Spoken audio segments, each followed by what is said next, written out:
Why did you kiss him? The question hung in the air between us, and I could see the confusion written all over my ex-boyfriend's face. The same face I had loved for 4 years. The same face I had watched contort in pleasure while he was buried deep inside my best friend just 3 days ago. But before I dive into how I ended up kissing a complete stranger in the middle of a crowded bar, before I tell you about the moment that changed my entire life, I want to talk about something real for a second. You know that feeling when you think you know someone? When you believe with every fiber of your being that the person sleeping next to you, the person you are planning a future with, would never hurt you. And then one day, in the span of 30 seconds, your entire reality shatters like glass hitting concrete? That is what betrayal feels like. Not the dramatic, movie version of betrayal. The real kind. The kind that makes you question whether anything in your life was ever real. How are you doing today, by the way? I hope wherever you're watching this from, you're having a better day than I had that week. Drop a comment and let me know where you're tuning in from and what the weather is like there. I could use the distraction. My name is Vivian Hayes. This is the story of how I went from being a woman so broken I could barely stand to someone who accidentally caught the attention of the most dangerous man in the city. And when I say dangerous, I mean the kind of dangerous that makes grown men go quiet when he walks into a room. The kind of dangerous that operates in shadows and speaks in threats that are never empty. But let me start from the beginning. I was 26 years old when my world ended. Not died, not collapsed. Ended. There is a difference. Death implies something sudden and merciful. An ending implies watching everything you built slowly disintegrate in front of you while you stand there powerless to stop it. I had believed in love. Really believed in it. The forever kind. The kind where you wake up next to the same person for 50 years and still feel lucky.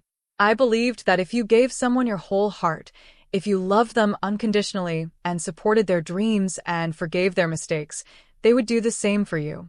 I believed that loyalty meant something. That 4 years of history, of shared memories and inside jokes and plans for the future, counted for something. I believed my boyfriend, Nathan, when he said I was the only one. I believed my best friend, Kara, when she hugged me and told me she would never let anyone hurt me. I believed a lot of stupid things.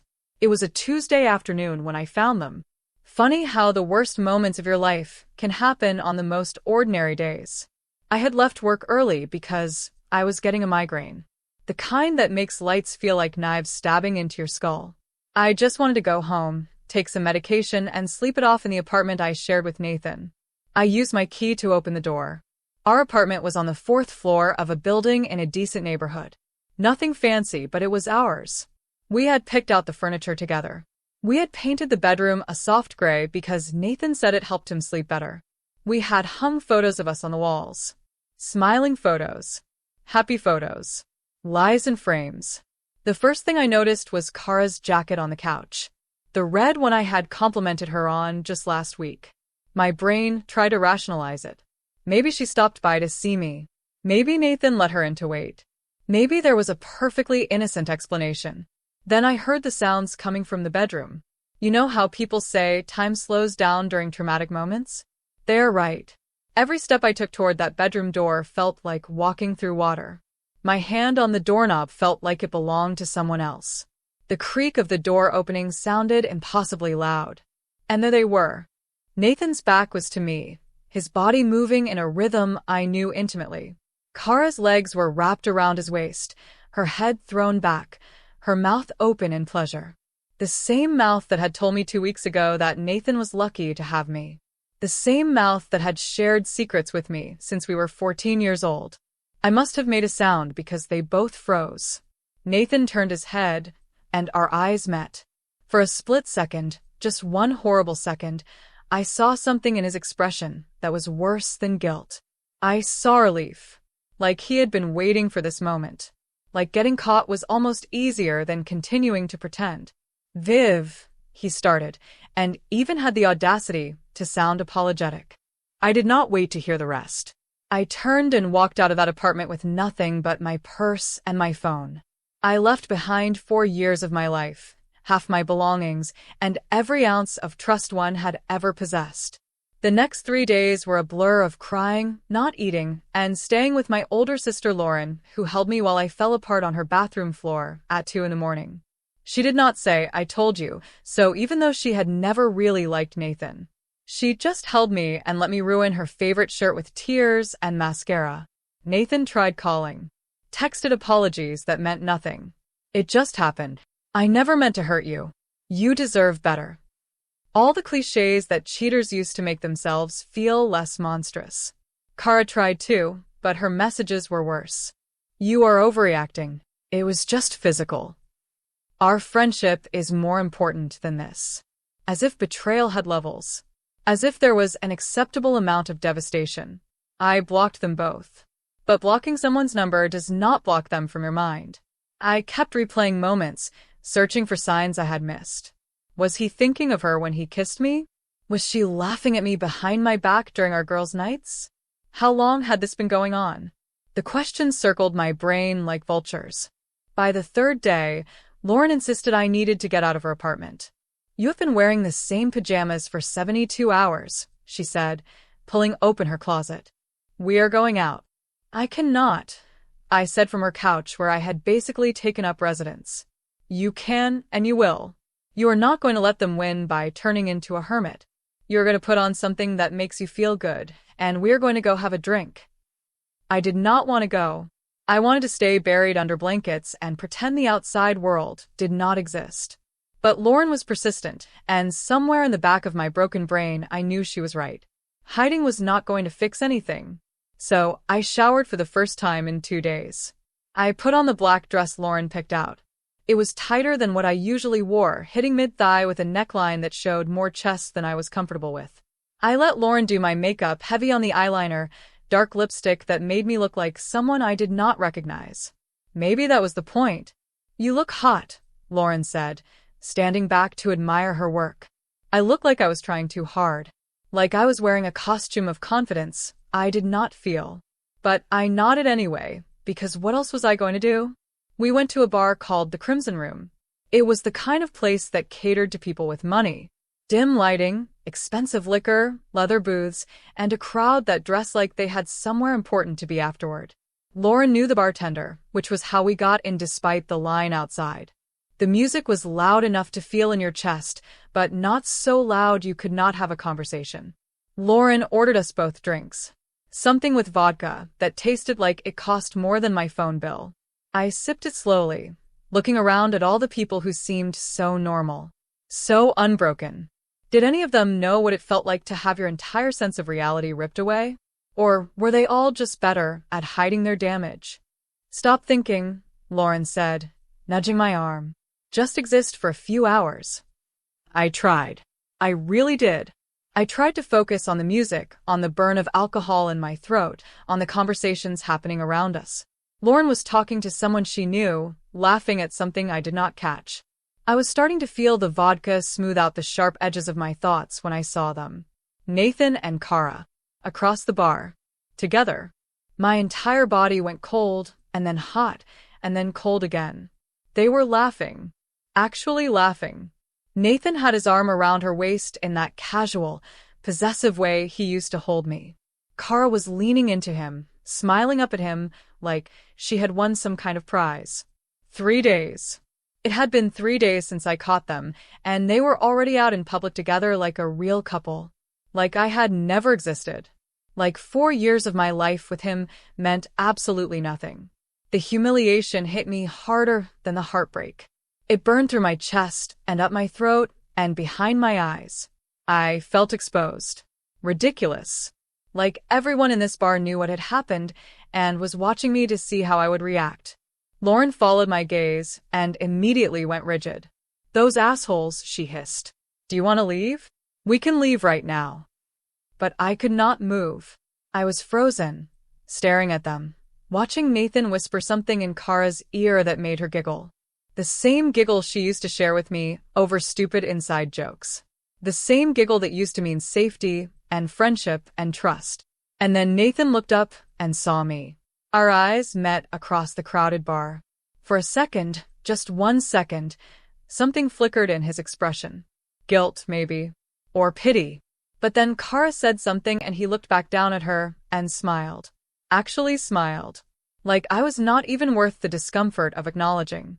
That was when something inside me snapped. Not in a dramatic, explosive way. In a quiet, desperate way. I could not breathe. The walls felt like they were closing in.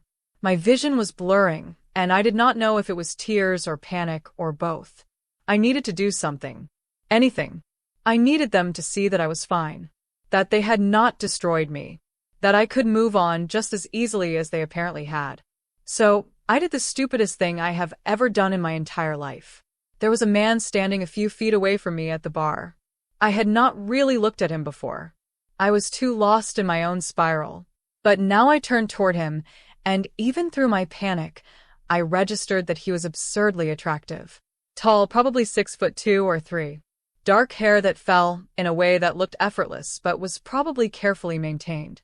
Tan skin that suggested Mediterranean heritage.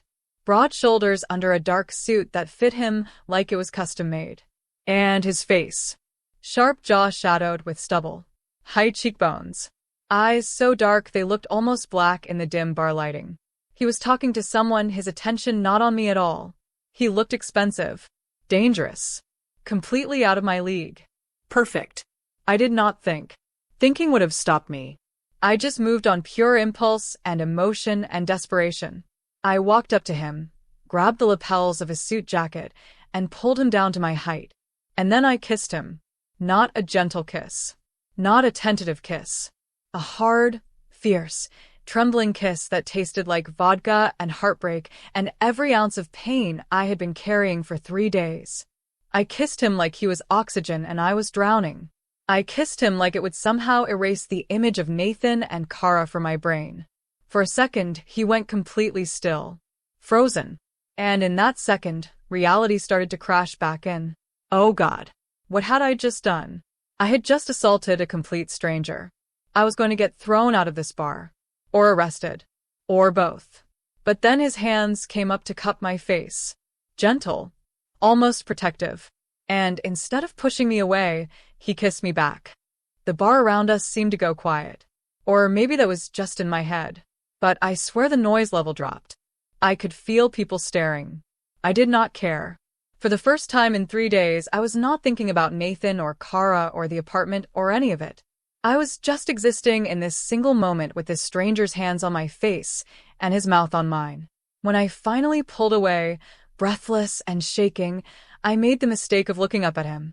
His eyes were locked on mine with an intensity that made my stomach flip. Not angry. Not confused.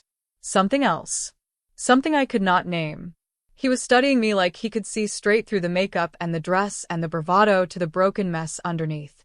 Thank you, I whispered, because what else do you say when you have just kissed a stranger without permission?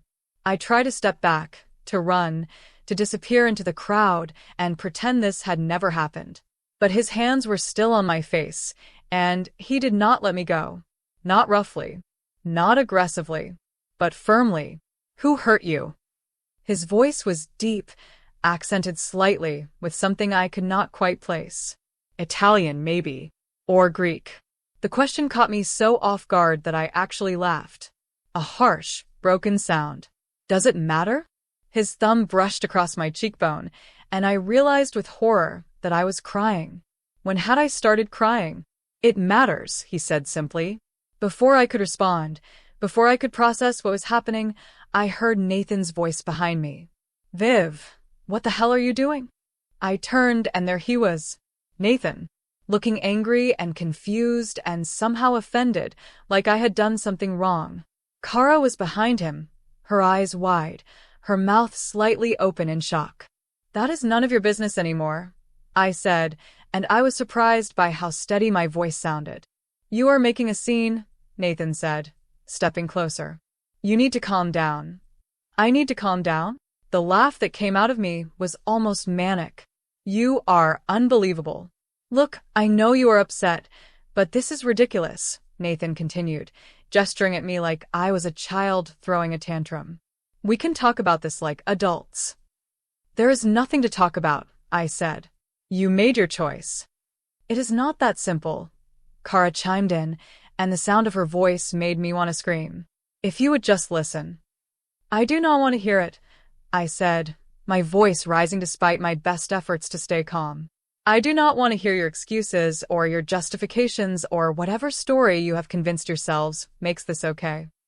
Nathan took another step toward me, his jaw tight. You are being dramatic. As usual. And that was when the stranger moved. 1 second he was standing behind me. The next he was between us, his body forming a wall between me and Nathan. He did not say anything at first. He just stood there, hands in his pockets, completely relaxed. But something about his presence made Nathan stop mid-step. The stranger was taller than Nathan by several inches. Broader. And there was something in his posture, in the way he held himself, that screamed danger. Not the loud, aggressive kind of danger. The quiet kind. The kind that does not need to prove anything because it knows exactly what it is capable of. Is there a problem? The stranger's voice was calm. Almost pleasant. But there was an undercurrent to it that made the hair on the back of my neck stand up. Nathan's eyes darted from the stranger to me and back again. I could see him trying to decide how to respond. Trying to figure out who this man was and whether he was worth the confrontation. Who are you? Nathan finally asked. The stranger smiled. It did not reach his eyes. Someone you do not want to upset. Something passed between them. Some unspoken communication that I did not understand. But Nathan's face went pale. Actually pale. And then he took a step back. This is not over, Viv, Nathan said, but his voice had lost its edge. Yes, it is, I said quietly. Nathan looked like he wanted to argue, but Kara grabbed his arm and pulled him away. They disappeared back into the crowd, and I was left standing there with this stranger who had just defended me for reasons I could not begin to comprehend. I turned to face him again. Up close, he was even more striking and terrifying.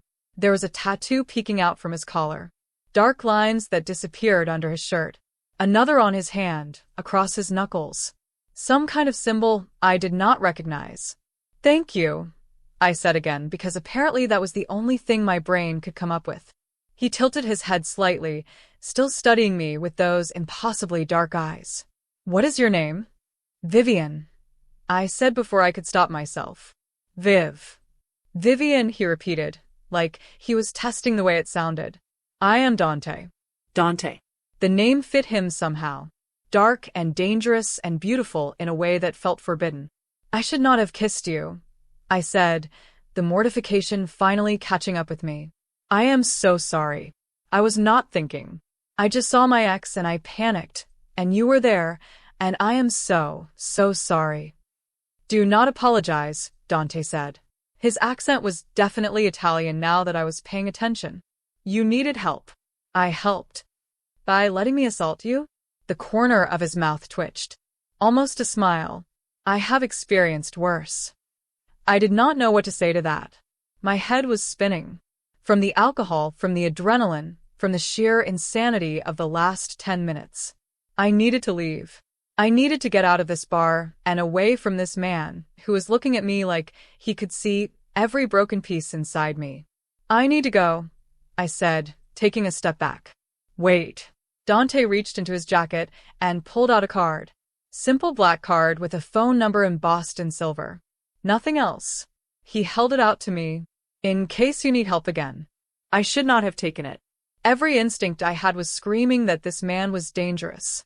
That I should run far away and forget this ever happened. But I took the card anyway, my fingers brushing against his as I did. Thank you, Dante, I said softly. He nodded once. A slight dip of his head. And then he turned and walked away, disappearing into the crowd with two men I had not even noticed were standing nearby. They moved with him like shadows. Like guards. I stood there for a long moment, holding that black card, my lips still tingling from the kiss. Lauren appeared beside me, her eyes wide. Please tell me I did not just watch you make out with Dante Russo, she whispered. The name meant nothing to me. Who? Lauren grabbed my arm and pulled me toward the exit. We need to leave. Now. Why? Who is he? Lauren did not answer until we were outside, in the cool night air, away from the bar and the people and the chaos. Then she turned to me, her face serious in a way I had never seen before. Vivian, that man you just kissed? Dante Russo? He is the head of the Russo crime family. He is Mafia. And not low-level Mafia. He is the Mafia in this city. The words did not make sense at first. They bounced around in my brain like they were in a foreign language. Mafia. I had kissed a Mafia boss. I had grabbed a Mafia boss by his jacket and kissed him in the middle of a crowded bar without permission. Oh God, I whispered, my knees suddenly weak. Oh God, I am going to die. You are not going to die, Lauren said, but she did not sound entirely convinced. He gave you his number. That is either really good or really, really bad. I looked down at the black card still clutched in my hand. The silver numbers seemed to gleam in the streetlight. What had I just done? And why, despite the fear and the confusion and the sheer absurdity of it all, was part of me hoping he would call? The next morning, I woke up on Lauren's couch with a headache that had nothing to do with alcohol and everything to do with the fact that I had kissed a Mafia boss. A Mafia boss. The words still did not feel real. They felt like something out of a movie or a book, not something that happened to ordinary people like me. I was a graphic designer who paid her taxes on time and had never even gotten a parking ticket. I was not the kind of person who got tangled up with organized crime. But that black card sitting on Lauren's coffee table said otherwise. You're staring at it again, Lauren said, walking into the living room with 2 mugs of coffee. She handed me one and sat down in the chair across from me. You have been staring at it for 20 minutes. I am trying to figure out if last night actually happened or if I had some kind of psychotic break. It happened. I was there. I watched you grab Dante Russo like you owned him and plant one on him in front of half the city's underground elite. I groaned and buried my face in my hands. Why did you not stop me? It happened in about 3 seconds. By the time my brain processed what you were doing, you were already kissing him. Lauren paused. Although I have to say, the look on Nathan's face was worth it. Despite everything, I felt a small flicker of satisfaction at that. Nathan had looked shocked. Genuinely shocked. Like he could not believe I was capable of doing something so bold, so reckless, so unlike the careful, predictable Vivian he thought he knew. What do you know about Dante Russo? Asked, finally looking up at my sister. Lauren set her coffee down and leaned forward. Only what everyone knows. The Russo family has been in this city for 3 generations. They control a lot of the underground. Import, export, protection, gambling. Nothing happens in the darker corners of the city without their say-so. Dante took over from his father about 5 years ago after the old man died. He is supposed to be smart, ruthless, and completely untouchable. People do not cross him. And I just kissed him without asking. Yeah, you did. Lauren shook her head. I still cannot believe he kissed you back. That is the part that does not make sense. Men like Dante Russo do not just let random women grab them. Maybe he was just being polite. Lauren laughed. Actually laughed. Viv, Mafia bosses do not do polite. They do strategic. Everything they do has a reason. That made my stomach twist. So, why did he kiss me back? I have no idea. But he gave you his number, which means he wants you to call him. I looked at the card again. Just a phone number. No name, no address, no context. I am not going to call him. Probably smart, Lauren agreed. Although what? Although you are going to have to leave this apartment eventually. You're going to have to go back to work and back to your life. And Nathan knows where you work. He knows your schedule. He is probably going to keep trying to talk to you, and Kara is definitely going to keep trying to salvage your friendship like she did not completely destroy it. The thought of facing them again made me feel sick. I had blocked their numbers, but I could not block them from the physical spaces I occupied. We worked for the same marketing firm, just in different departments. I saw Kara 3 or 4 times a week in the break room or at company events. My entire social circle was tangled up with theirs because we had all been together for so long. I cannot avoid them forever, I said quietly. No, but you can figure out how to face them on your terms instead of theirs. I spent the rest of that day trying to figure out what my terms even were. I felt hollowed out, like someone had scooped out everything that made me who I was and left just the shell behind. For years with Nathan had not just been about romance. It had been about building a life, about planning a future. We had talked about marriage, about kids, about buying a house in the suburbs with a yard big enough for a dog. All of that was gone now. And Kara. God, Kara. We had been friends since high school. She knew everything about me. My fears, my insecurities, my dreams. She was supposed to be the person I could trust with anything. And she had looked at Nathan, at my boyfriend, and decided he was worth more than 12 years of friendship.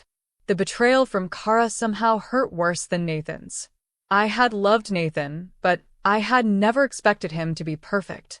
But Kara was supposed to be different. Sisters before misters. All the promises we had made to each other as teenagers felt like cruel jokes now. By Monday, I knew I had to go back to work. I could not hide at Lauren's forever, no matter how much I wanted to. So I put on my work clothes, did my makeup carefully to hide the dark circles under my eyes, and walked into the office like I was heading to my own execution. The first person I saw was my coworker and actual friend, Mira. She took one look at me and pulled me into the supply closet. I heard, she said simply, about Nathan and Kara. I am so sorry, Viv. How does everyone know? I asked, mortified. Kara told people. She has been doing damage control all weekend, trying to spin it like you and Nathan were already having problems and she was just there for him as a friend, and things just happened naturally. I felt like I had been punched. We were not having problems. Everything was fine. We were happy. I know, Mira said gently. Everyone who actually knows you knows that. Kara is just trying to make herself look less awful. Is she here today? Yeah. She is in her office. Nathan called in sick. Of course he did. Nathan never could handle confrontation. He was probably hiding in the apartment we used to share, waiting for this to blow over so he could pretend it never happened. I made it through most of the morning by keeping my head down and focusing on work. I had 3 client projects due by the end of the week, and losing myself in design work was easier than thinking about my imploded personal life. But at lunch, Kara found me. I was in the break room, microwaving leftover pasta, when she walked in. We locked eyes across the small space, and for a second, neither of us said anything. She looked tired. Her usually perfect blonde hair was pulled back in a messy ponytail, and she was not wearing makeup. Part of me felt a vicious satisfaction at that. But mostly I just felt sad. Viv, she started, her voice soft. Pleading. Can we talk? No. Please. Just 5 minutes. I need to explain. There is nothing to explain, Kara. I caught you in bed with my boyfriend. That is pretty self-explanatory. It was not like that, she said, stepping closer. It just happened. We did not plan it. We were both drunk and upset, and it just happened. Upset about what? I asked, closing the microwave door harder than necessary. What could you possibly have been upset about? Kara looked down at her feet. Nathan and I have been talking a lot lately. About his feelings. About how he was not sure if he was happy. The words hit me like ice water. He told you he was not happy? And you did not think to tell me? Your supposed best friend. I did not want to hurt you. So you slept with him instead? That is your definition of not wanting to hurt me. I love him, Viv. She said it quietly, but the words exploded in the small break room like grenades. I did not mean to. I tried not to. But I do. I love him. Isterte her. This person I had known for 12 years. This person who had been at my side through every major moment of my life. And she was standing here telling me she loved my boyfriend like that made the betrayal okay. How long? I asked. What? How long have you been in love with him? Kara hesitated. That hesitation told me everything I needed to know. Years, she finally whispered. Since college. Since you first introduced us. The room spun. All those years. All those double dates and game nights and vacations.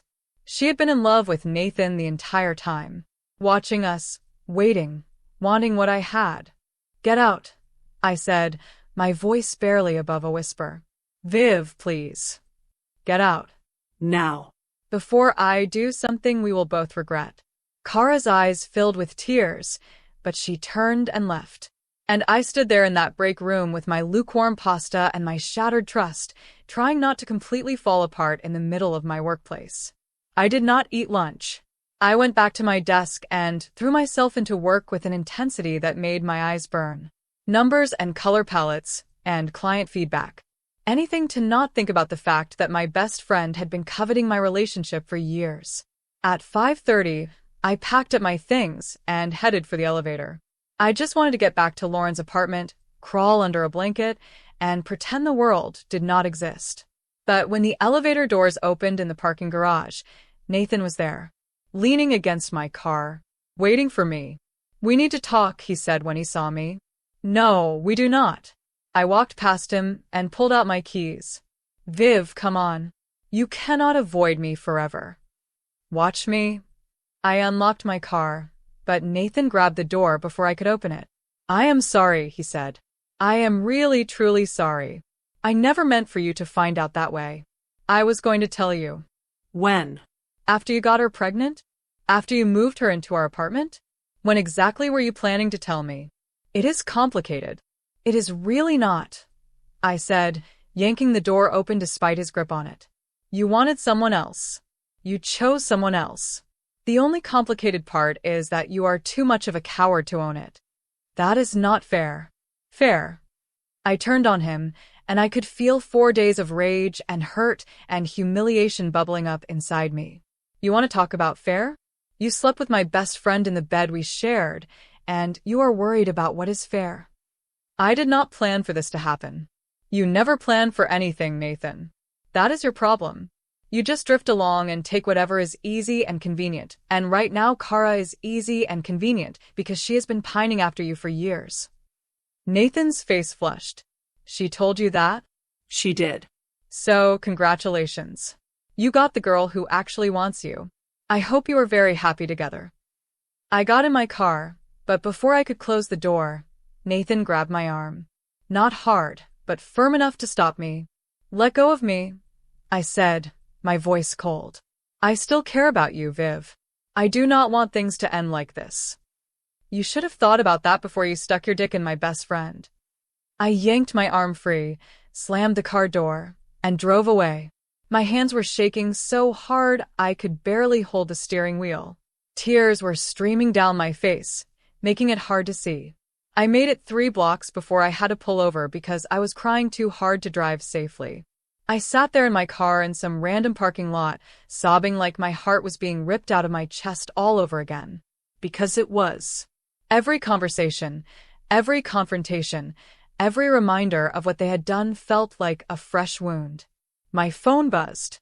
A text from an unknown number. Are you alright? I stared at the message, confused. Who had my number? And then I remembered. The card. Dante Russo's card. But I had not called him. I had not even saved his number. How did he have mine? Another text came through before I could process the first. Your ex-boyfriend is still in the parking garage. Do you need assistance? Ice ran down my spine. How did he know where I was? Was he watching me? Was someone watching me? I typed back with shaking fingers. How did you get my number? The response came immediately. I have resources. Answer the question. Do you need assistance? This was insane. This man was a stranger. A dangerous stranger. I should not be texting him. I should not be engaging with him at all. But part of me, the part that was tired of being a victim, the part that was exhausted from trying to hold myself together, wanted to say yes. Wanted someone to step in and make Nathan and Kara and all of this just go away. I am fine, I typed back. You are sitting in your car crying in a parking lot 3 blocks from your office. You are not fine.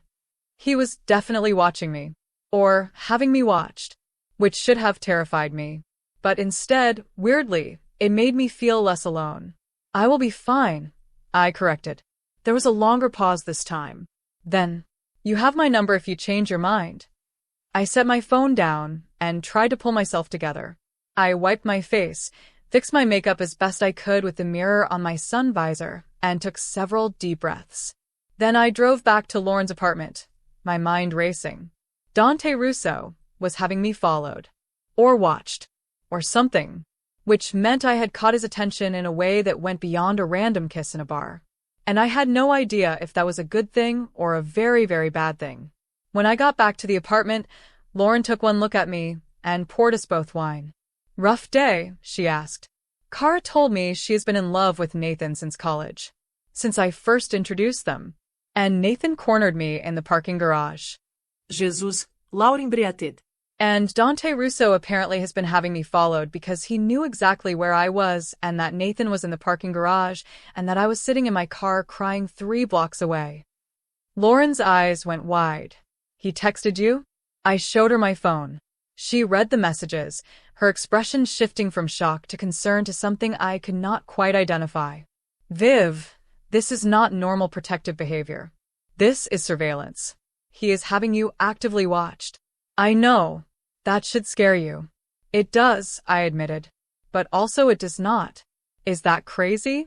Am I crazy?" "I think you are going through something traumatic and your brain is latching onto the first person who made you feel protected." Lauren paused. "But that does not mean he is safe. Men like Dante Russo do not do things out of kindness. They do things because they want something." "What could he possibly want from me?" "I do not know. But you need to be careful. Promise me you will be careful." I promised. But even as I said it, I was not sure I could keep that promise. Because that night, lying on Lauren's couch in the dark, I kept thinking about the way Dante had looked at me. The way he had cupped my face when I kissed him. The way he had stepped between me and Nathan without hesitation. And I kept thinking about how he had said, "Who hurt you?" like it mattered to him. Like I mattered to him. I knew it was dangerous. I knew I should delete his number and pretend the whole thing never happened. I knew getting involved with a man like Dante Russo would only complicate my already destroyed life. But late that night, at 2 a.m. when I could not sleep and could not stop thinking about Nathan and Kara together, I picked up my phone. I did not call. I just sent a text. "Thank you for the other night." I did not expect a response at 2 a.m. But my phone buzzed almost immediately. "You are welcome. Are you having trouble sleeping?" "Yes." "Nightmares?" "Memories, which might be worse." Another pause. Then, "I know something about unwanted memories. They have a way of finding you in the dark." There was something in those words. Something raw and honest that made him feel less like a dangerous stranger and more like a person. A person who understood pain. "How do you make them stop?" I typed. "You do not. You just learn to carry them differently." We texted back and forth for the next hour. Nothing deep or personal. Just small talk about insomnia and the city and meaningless things that somehow felt meaningful at 2 a.m. when you could not sleep. By the time I finally drifted off around 3:30, I had saved his number in my phone under just D, and I was smiling for the first time in 5 days. I did not know it then, but that was the moment everything changed. That was the moment I stopped being Vivian Hayes, the girl who got cheated on, and started becoming someone different. Someone who maybe did not need saving, but someone who might want it anyway. The texting continued for 3 days. Nothing inappropriate. Nothing that crossed any lines. Just conversations that happened at odd hours when normal people were sleeping and broken people were staring at their ceilings wondering where everything went wrong. Dante never asked about Nathan or Kara. Never pushed for details about what happened. Instead, he asked about my work, my designs, what I liked about graphic design. He told me about restaurants in the city I had never been to, places he thought I would like based on nothing but instinct. It was strange. Talking to a man I had kissed once who I knew was dangerous, who was definitely having me watched, and yet somehow these conversations felt like the most normal thing in my life right now. On Thursday night, a week after the kiss, my phone rang instead of buzzing with a text. Dante's name lit up the screen. I stared at it for 3 rings before answering. "Hello." "Vivian."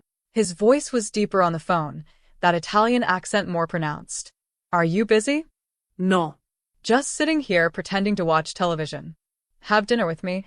It was not a question. Not exactly. But it was not quite a demand either. Somewhere in between. I do not think that is a good idea, I said, even though part of me wanted to say yes immediately. Why not? Because you are you and I am me, and those two things do not mix. You do not know what mixes until you try. Dante. I closed my eyes.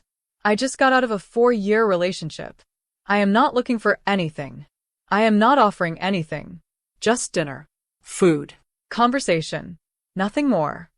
People do not just have dinner with you. Do they? He was quiet for a moment. No. They do not. So, why me? Because you kissed me like you were drowning, and I was air. And then you walked away. Most people want something from me. You just wanted to breathe. The honesty in his voice caught me off guard. I opened my mouth to say no again. To be smart and safe and keep my distance from this man who screamed danger. But what came out was, okay. I will pick you up tomorrow at 7. I am staying with my sister. I can meet you somewhere. Give me the address. I will pick you up. I should not have. But I gave him Lauren's address anyway. We said goodnight, and I sat there staring at my phone, wondering what I had just agreed to. Lauren was less than thrilled when I told her. You said yes to dinner with Dante Russo? Are you out of your mind? Possibly, I admitted. Probably. But I am going anyway. Viv, this is not like going on a date with some guy from a dating app. This is a man who has people killed for a living. You do not know that. Everyone knows that. It is common knowledge. The Russo family does not make their money through legal means. He has been nothing but kind to me. So far, Lauren emphasized. But what happens when you are not interesting to him anymore? What happens when you see something you should not see? What happens when being associated with you becomes inconvenient? I did not have answers to those questions. But I also did not have answers to what I was supposed to do about Nathan showing up at my work or Kara trying to corner me in bathrooms to explain herself or the fact that every night I went to sleep feeling like I had been hollowed out. I need to do something, I said quietly. I need to feel like I am in control of at least one thing in my life. And saying yes to dinner with a man who actually wants to spend time with me, who does not look at me like I am broken or pathetic or someone to be managed, that feels like something. Lauren's expression softened. I get it. I do. I just do not want you jumping from one bad situation into a worse one. One dinner, I promised. If it is weird or uncomfortable or dangerous, I will never see him again. And if it is not, I did not answer that because I did not have an answer. Friday at work was tense. Nathan had apparently given up on the parking garage ambushes and resorted to sending emails. Long, rambling emails about how we needed closure and how he valued our time together and how he hoped we could eventually be friends. I deleted them without reading past the first few lines. Kara had stopped trying to talk to me directly and had instead started going through other people. Mira told me that Kara had asked her to tell me that she missed me, that she was sorry, that our friendship meant everything to her. What did you tell her? I asked. I told her if she actually valued your friendship, she would not have slept with your boyfriend, Mira said flatly. I do not care how long she has been pining. There are lines you do not cross. I appreciated Mira more than I could express. In the wreckage of my social circle, she had remained firmly on my side without me even asking. At 5, I left work early to go back to Lauren's and get ready for dinner. I had no idea where Dante was taking me or what to wear or how to act. I had not been on a first date in over 4 years. And this was not even really a date. It was dinner with a Mafia boss who had kissed me back when I was having a breakdown. I settled on a simple navy dress. Not too formal, not too casual. I left my hair down in loose waves and kept my makeup natural. When I looked in the mirror, I saw someone who looked almost normal. Almost okay. The buzzer rang at exactly 7. Lauren gave me one last concerned look before I headed downstairs. Text me every hour so I know you are alive. You are being dramatic. Text me anyway. Dante was waiting outside the building, leaning against a black car that probably cost more than I made in a year. He was wearing dark pants and a dark shirt, no tie, the top button undone. Somehow he made casual look more expensive than most people made formal. His eyes traveled over me when I approached, and something flickered in his expression. Appreciation, maybe. You look beautiful. Thank you. You look. I paused. Dangerous. Intense. Like you could destroy someone with a phone call. Nice. The corner of his mouth twitched. He opened the passenger door for me, and I slid into leather seats that smelled like money. The interior was immaculate. Clean lines, modern technology, everything precisely arranged. Dante got in the driver's side and pulled into traffic with the kind of confidence that suggested he had never worried about anything in his life. Where are we going? I asked. A restaurant I know. Small place. Quiet. The owner is a friend. Friend or employee? He glanced at me, one eyebrow raised. Does it matter? I am trying to figure out how much of your life is built on fear versus respect. Interesting question. He was quiet for a moment, navigating through evening traffic. The owner is actually a friend. Someone I grew up with. He wanted to cook. I helped him get the restaurant. No obligations. No strings. So you do have friends. A few. Most people are assets or liabilities. Friends are rare. Which one am I? He looked at me again longer this time. Long enough that I worried about him watching the road. I have not decided yet. The restaurant was in a part of the city I rarely visited. Older buildings, narrow streets, the kind of neighborhood that had been there for generations. The restaurant itself was tiny, maybe 10 tables. Warm lighting and exposed brick and the smell of garlic and wine. An older man with gray hair and kind eyes met us at the door. Dante. You did not tell me you were bringing someone special. Vivian, this is Marco. He makes the best pasta in the city. Marco took my hand and kissed it in that old-fashioned way that should have felt silly, but somehow felt charming. Any friend of Dante's is family here. Come, I have your table ready. He led us to a corner table, private and tucked away from the few other diners. The table had candles and fresh flowers, and a bottle of wine already waiting. I took the liberty of choosing the wine, Dante said as we sat down. But if you prefer something else, this is fine. I watched him pour wine into both glasses with steady, practiced hands. Hands that had tattoos creeping across the knuckles. Symbols I still did not understand. Can I ask you something? Always. Why dinner? Why me? You could have anyone. Women probably throw themselves at you constantly. They do, he said simply. No false modesty. Just fact. But they want the idea of me. The power. The money. The danger. They see a fantasy, not a person. And I am different because you kissed me when you were breaking apart, and you needed someone to hold the pieces together for just a moment. You did not want anything from me. You just wanted to not hurt for 5 seconds. The accuracy of that statement made my throat tight. I am sorry about that. About kissing you without asking.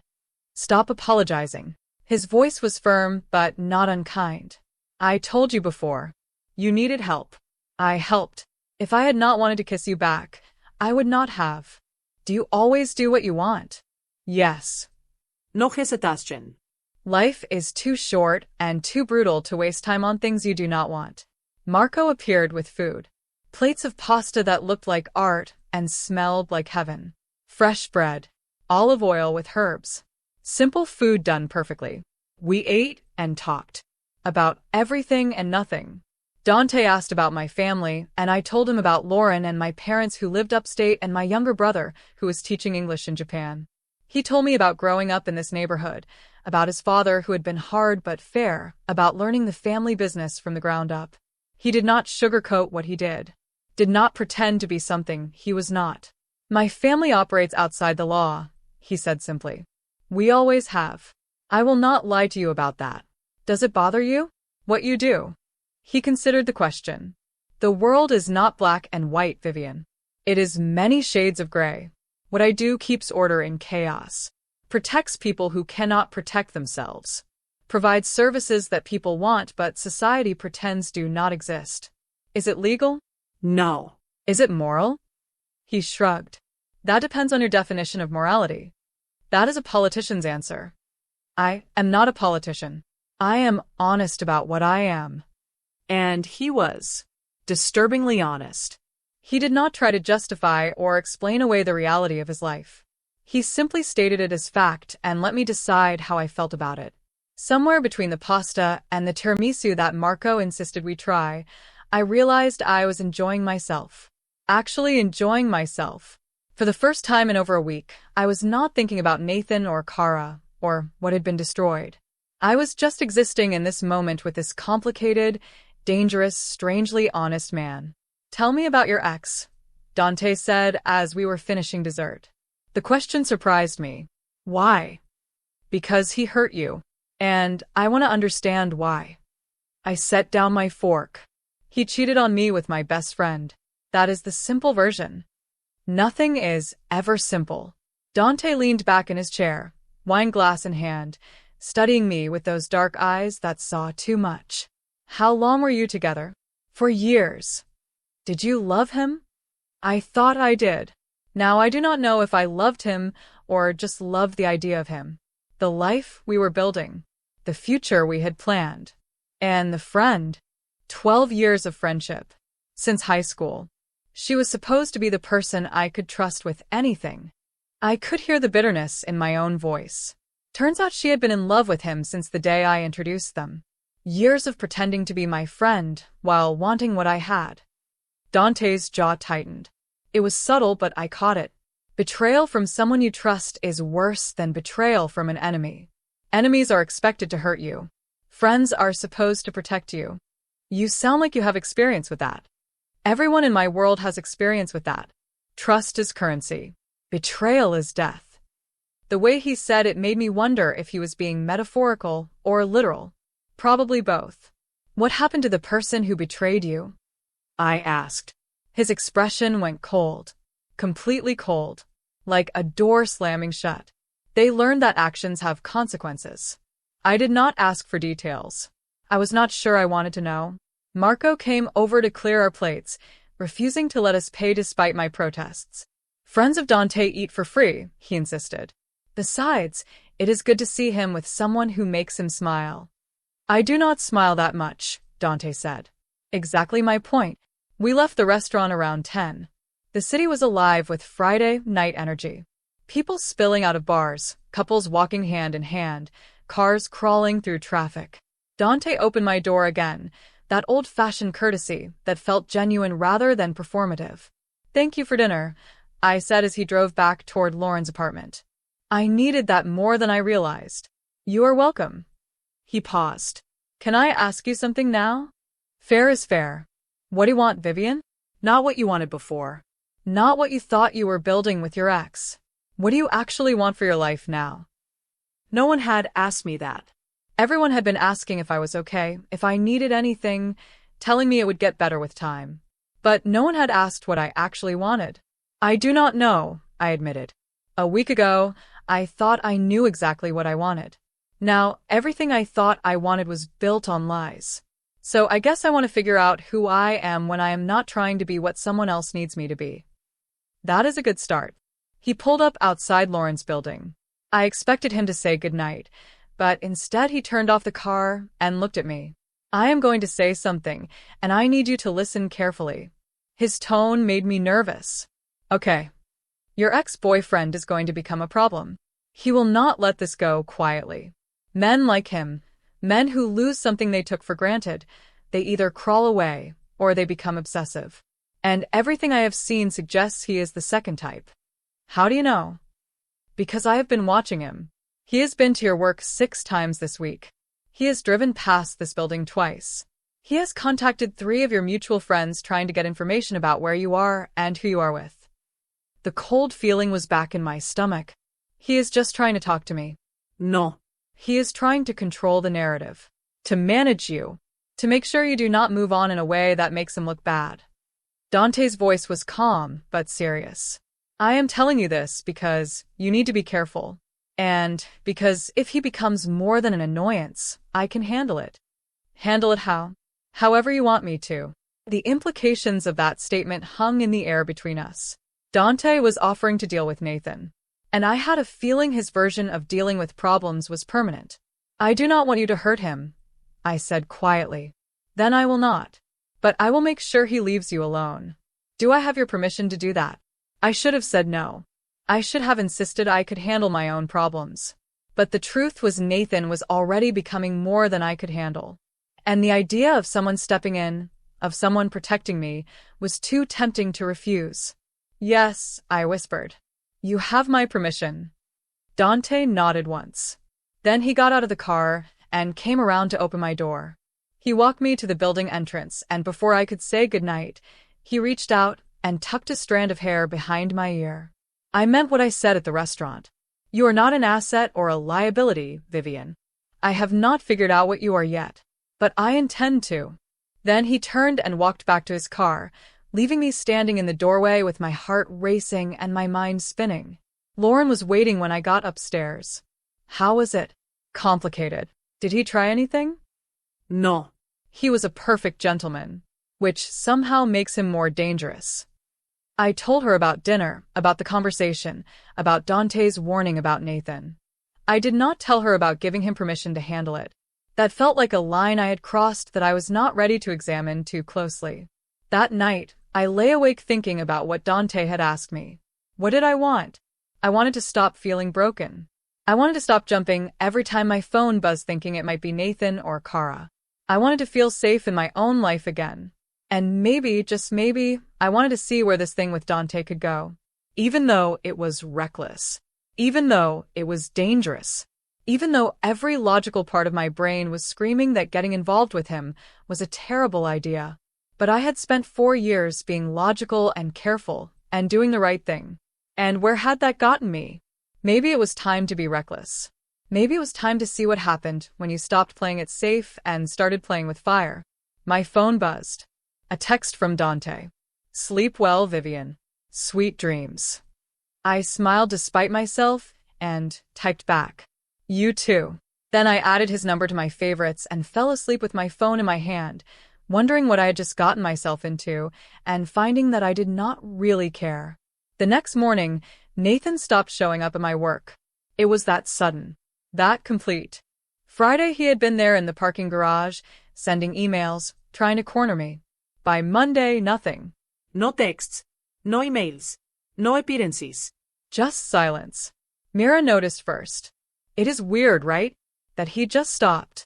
Maybe he finally got the message. I said, but I knew better. Dante had handled it. Whatever that meant. And I found I did not want to know the details. What I did want to know was why Dante texted me good morning every day. Why he sent me photos of interesting architecture he saw around the city because he remembered I said I liked design. Why he called me every night around 10 just to ask about my day.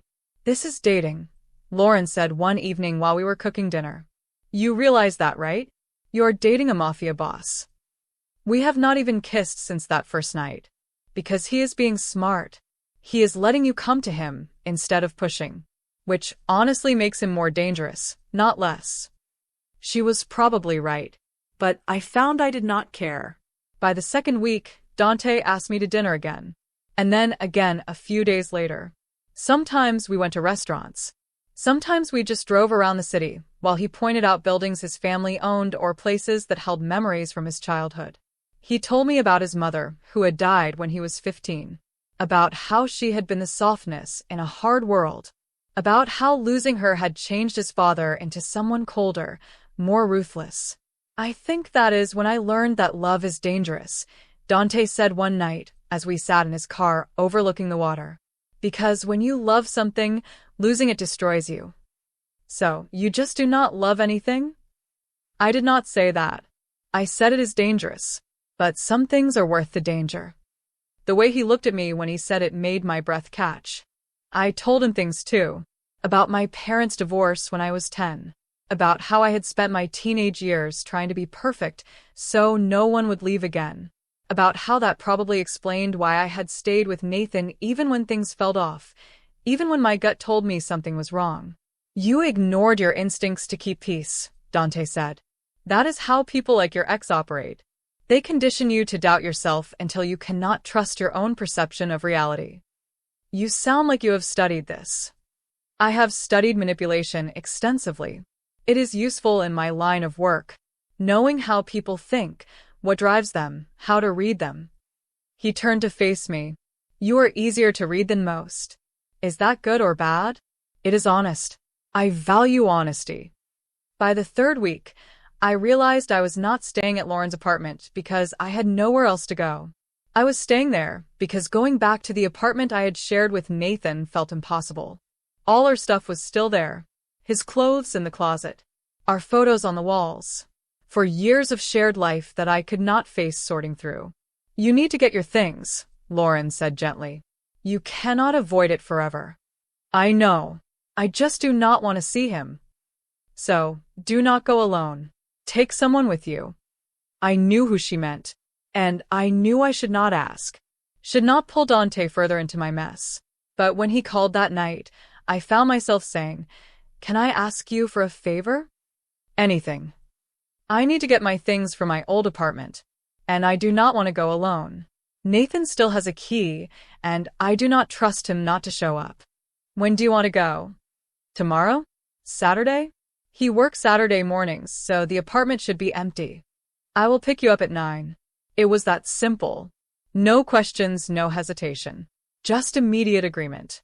Dante arrived Saturday morning in a different car. Still black, still expensive, but bigger. An SUV with tinted windows. And he was not alone. There were 2 other men with him. Both tall, both broad, both wearing expressions that suggested they were not here to help pack boxes. This is Luca and Antonio, Dante said as I approached. They will help us move your things. I do not have that much, I started, but Dante shook his head. You deserve help. Take it. The apartment felt like a museum of my old life. Everything exactly where I had left it 3 weeks ago when I walked out and never came back. My books on the shelves.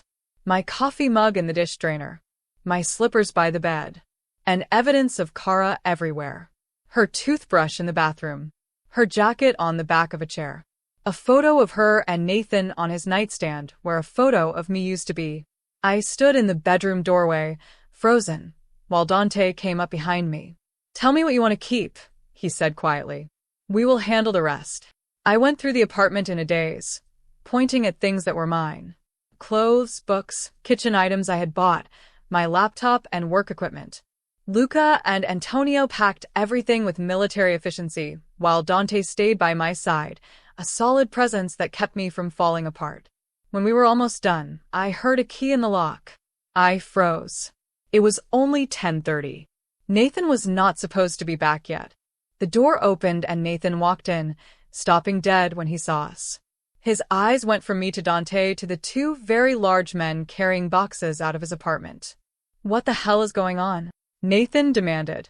I am getting my things, I said, pleased that my voice came out steady. Like I have every right to do. You could have called. We could have arranged a time. I do not need your permission to get my own belongings. Nathan's attention shifted to Dante, who was standing slightly in front of me, protective without being obvious about it. Who are you? A friend, Dante said simply. A friend. Nathan's voice dripped with disbelief and something else. Jealousy. You moved on fast, says the man who was sleeping with my best friend while we were still together. I shot back. That is different. How? How is that different? Nathan stepped further into the apartment, and I saw Luca and Antonio shift their positions. Subtle movements that suddenly made them seem less like movers and more like bodyguards. Because Kara and I have history. We have a connection. You are just trying to make me jealous by parading around with some guy you barely know. I almost laughed. The absolute audacity of him trying to make himself the victim in this situation was almost impressive.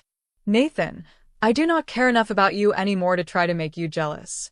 I am just trying to get my things and move on with my life. With him. Nathan gestured at Dante. Do you even know who he is? What he does? I know exactly who he is. Really? Because Dante Russo is not just some businessman, Viv. He is dangerous. He is involved in things that could get you killed. Dante's expression did not change, but something in the air shifted. The temperature seemed to drop several degrees. You should stop talking, Dante said, his voice quiet but carrying an unmistakable threat. Or what? Nathan took a step forward. You will threaten me? Hurt me? Prove my point. I do not need to prove anything to you. Dante remained perfectly calm. But you should ask yourself why you are more concerned with who Vivian spends time with than you are with the fact that you destroyed 4 years of her life. I did not destroy anything. We just grew apart. People change. People do not grow apart, Dante said. They make choices. You chose to betray her. She is choosing to move on. Accept it. Nathan's face flushed red. You do not know anything about our relationship. I know she deserves better than someone who blames everyone else for his own failures. The words hit Nathan like a slap. He opened his mouth to respond, but Kara's voice cut through the tension. Nathan? Whose car is that out front? Kara walked into the apartment, shopping bags in her hands, and stopped dead when she saw all of us. Her eyes went to me first, then to the boxes, then to Dante and his men. Viv, she breathed. I did not know you were coming today. Why would you? This is not your apartment. I am staying here now. Nathan asked me to move in. The words should have hurt. 3 weeks ago they would have destroyed me. But now they just felt empty. Meaningless. How nice for you both, I said flatly. I am just getting my things and then you will never have to see me again. That is not what I want, Kara said, setting down her bags. Viv, please. Can we talk?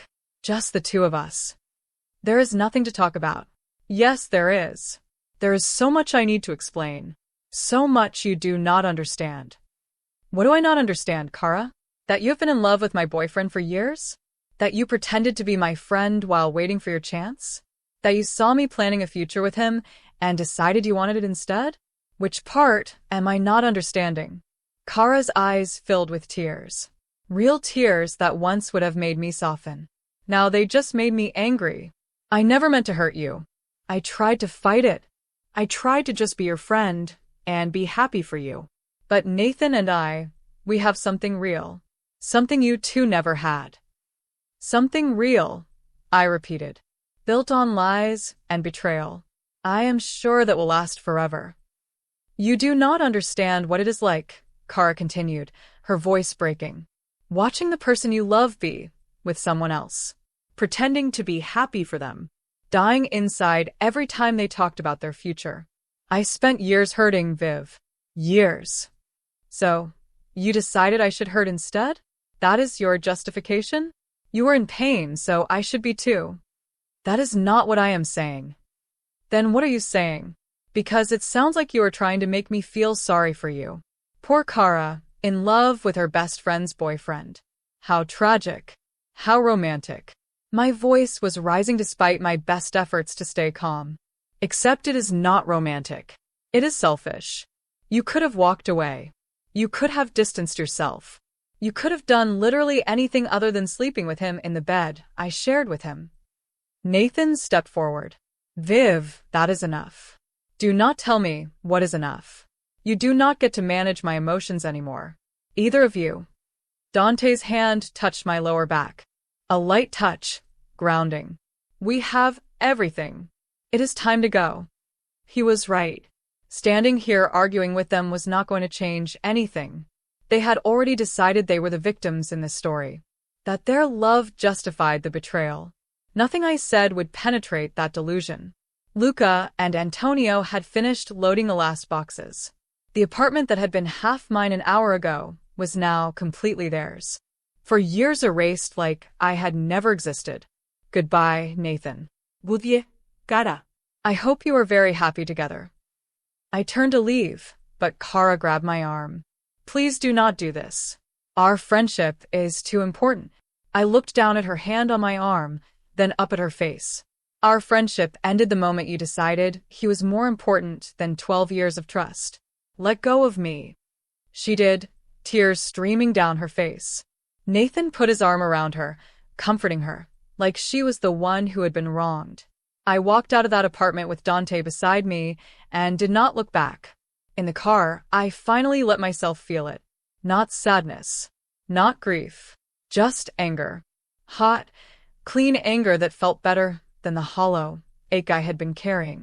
You handled that well, Dante said as he drove. I wanted to hit her. Is that terrible? It is human. He glanced at me. But you did not. You were strong and clear, and you did not let them make you the villain in their story. Nathan was right about one thing. You are dangerous. Does that scare you? It should. I looked over at him. At this man who had inserted himself into my life and somehow made everything both more complicated and simpler at the same time. But it does not. Good. Because I have no intention of being less than what I am. We drove to a storage unit where Dante had apparently already rented space for my things. Luca and Antonio unloaded everything with the same efficiency they had loaded it. You rented a storage unit, I said. When? Last week. I knew you would need somewhere to put your things eventually. That is very presumptuous. That is very practical. He locked the unit and handed me the key. Your things are safe. When you are ready to get your own place, they will be here. What if I said I was ready now? Are you? I thought about it. Lauren's couch. The limbo of not quite having a home. The feeling of being in transition with no destination. No, I admitted. But I will be soon. Then I will help you find a place when you are ready. We went to lunch after, a small cafe where no one seemed to notice or care who Dante was. We ate sandwiches and talked about nothing important, and I realized this was what normal felt like. Not the forced normal I had with Nathan where I was always monitoring his moods, always trying to keep things smooth. Just easy, natural normal. Can I ask you something? I said as we were leaving. Always. What did you say to Nathan? To make him stop showing up at my work? Dante was quiet for a moment, unlocking his car. I explained that his behavior was unacceptable, that continuing to harass you would have consequences. What kind of consequences? The permanent kind. I should have been horrified, should have been appalled that he had threatened Nathan's life. But all I felt was relief. Thank you, I said quietly. You do not need to thank me for protecting you, Vivian. That is not something you should have to be grateful for. That is just something that should happen. We drove back to Lauren's apartment in comfortable silence. When we pulled up outside, Dante turned to me. I want to show you something. Tomorrow. If you are free. What kind of something? Something important to me. Something I do not show many people. Why me? Because I want you to understand who I am. All of who I am. Not just the parts that are easy to accept. I knew I should say no. Should maintain some distance. Should not keep letting this man pull me deeper into his world. But I was tired of should. Tired of being careful. Tired of protecting myself from possibilities. Okay, I said. Tomorrow. He smiled. A real smile that transformed his entire face from dangerous to devastating. I will pick you up at noon. That night, Lauren asked me the question I had been avoiding. Are you falling for him? I was curled up on her couch with tea, wearing my most comfortable pajamas, trying to pretend my life was not completely insane. I do not know. Maybe. Is that crazy? Probably. But crazy does not mean wrong. Lauren sat down next to me. I have been watching you these past few weeks. You are different with him than you were with Nathan. Different how? More yourself. With Nathan you were always performing, being the girlfriend he wanted. With Dante you are just you, messy and angry and honest. And he seems to like you more for it. He is a criminal, Lauren. I know. And I am not saying this is smart or safe or anything close to a good idea. But I also saw how Nathan and Kara made you feel. Small. Managed. Like your emotions were inconvenient. Dante does not do that. He sees you breaking and he does not try to fix you or smooth you over. He just stands there and lets you break without judgment. She was right. That was exactly what Dante did. He did not try to make me feel better or tell me everything would be okay. He just existed beside me while I processed my mess of emotions. I think I am in trouble, I admitted. Yeah, Lauren agreed. But maybe that is okay. Maybe a little danger is exactly what you need right now. I fell asleep that night thinking about tomorrow, about what Dante wanted to show me, about the fact that I was willingly walking deeper into his world despite every warning sign. But the heart wants what it wants, even when what it wants is dangerous. Especially when what it wants is dangerous. Dante picked me up at noon exactly, as promised. We drove for almost an hour outside the city, into neighborhoods that gradually shifted from urban to suburban to something that felt almost rural. He did not tell me where we were going, and I did not ask.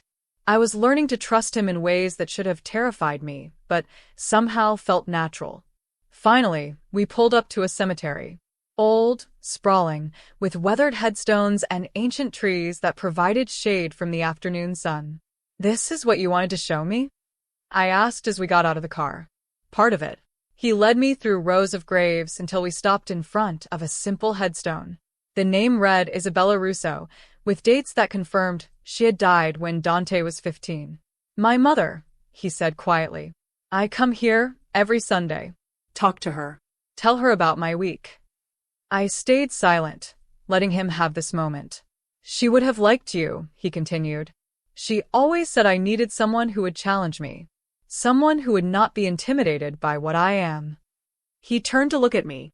"You kissed me in a bar full of dangerous people and then walked away like it meant nothing. That takes courage." "That was stupidity, not courage. Sometimes they are the same thing." He reached out and took my hand. "I brought you here because I want you to understand something. This world I live in, it is violent. It is dangerous. People get hurt. People die. But it is also the only world I know. The only world I have ever belonged to. Why are you telling me this?" "Because I am asking you to be part of it. And before you say yes or no, you need to understand what that means." My heart was racing. "Dante, I am not asking you to marry me or move in with me or make any grand declaration. I am just asking if you want to see where this goes. If you want to try being with someone like me, knowing what I am and what that means for your life." I looked at his mother's grave, then back at him. This man who had appeared in my life at my lowest moment and somehow made me feel stronger instead of weaker. "Yes," I said. "I want to see where this goes." He kissed me then. Not like the desperate kiss in the bar. Slow, deliberate, tender. Like he was sealing a promise. The next 2 weeks were the happiest I had been in months. Maybe years. Dante took me to places in the city I had never seen. Showed me parts of his world that were beautiful and strange. We had dinner with Marco, at least twice a week. I met more of his people, men with hard eyes who treated me with surprising respect because I was with Dante. At work, things were easier. Nathan had stopped all contact completely. Kara had apparently taken a leave of absence, which Mira said was because she could not handle the judgment from people who knew what she had done. I did not care. I was too busy building something new to worry about what I had lost. Dante started staying at Lauren's apartment sometimes, on the nights when I could not sleep and called him at 2 a.m. He would show up within 20 minutes, no questions asked, and just hold me while I processed everything that had happened. Lauren had stopped warning me about him. She could see what I saw. That for all his danger, Dante treated me like I was precious. 3 weeks after our conversation at the cemetery, Dante asked me to move in with him. "It is too fast," I said, even though part of me wanted to say yes immediately. Time is an illusion. Either something is right or it is not. This feels right. What if it does not work? Then we figure it out. But hiding from possibilities because of fear is not living, Vivian. It is just existing. I thought about it for exactly 1 day before saying yes. His place was not what I expected. Not some cold penthouse or fortress. It was a renovated townhouse in an older neighborhood, with exposed brick and hardwood floors and windows that let in natural light. It felt like a home, not a showpiece. "You seem surprised," Dante said as he showed me around. "I expected something more intimidating. I have intimidating places. This is where I live. There is a difference." He had already cleared space for my things. Half the closet. Drawers in the bathroom. Shelves in the living room for my books. Like he had been planning for this, waiting for me to say yes. Moving my stuff from storage took 1 afternoon. Dante, Luca, and Antonio made it look effortless. By evening, My things were mixed with his, and it felt shockingly natural. That night, we christened the bedroom properly. Slow and intense, and nothing like the fumbling familiarity I had with Nathan. Dante touched me like he was discovering something precious, taking his time, paying attention to every reaction. Afterward, lying in his bed with his arms around me, I felt something I had not felt in a long time. Safe. For 2 months, everything was perfect. Better than perfect. I fell into a routine. Work during the day, coming home to Dante in the evenings. Dinners with his friends who were becoming my friends. Weekends exploring the city or staying in bed until noon. He never hid what he did. Sometimes men would come to the house for meetings. Sometimes he would get phone calls in the middle of the night and have to leave. But he always came back, and he always told me he was safe. I was happy. Genuinely, completely happy. And then I saw Nathan. It was a Thursday afternoon. I was leaving work, heading to my car in the parking garage, when I saw him waiting by the elevator. He looked terrible. Thinner, dark circles under his eyes, like he had not been sleeping. "Viv," he said when he saw me. "Please, I just need 5 minutes." No. Dante told you to stay away from me. Dante does not control me. Or you.